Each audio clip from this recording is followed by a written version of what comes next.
সয়েছি কত না ক্ষুধার তাড়না, রয়ে কত অনাহারে, কেটেছে কত না দুর্দিন, কত অভাব দেখেছি ঘরে। পিতা মাতা আর ভাই বোন মিলে ঘরে রই জোনাচার, ভাতটুকু দিয়ে আমাদের তারা খেতেন ভাতের মার। কখনো বা দিত শুধু ভাতটুকু, কখনো লবণ দিয়ে।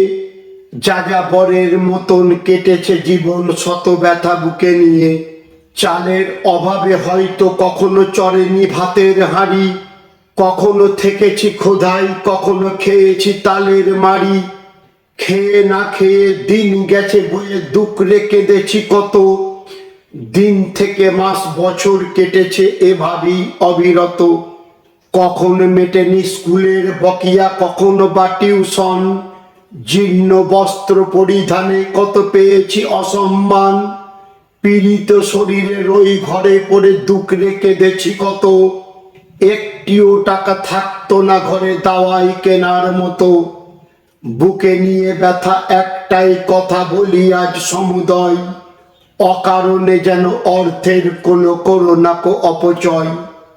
অকারণে যেন অর্থের কোনো করোনা কো অপচয়। ধন্যবাদ।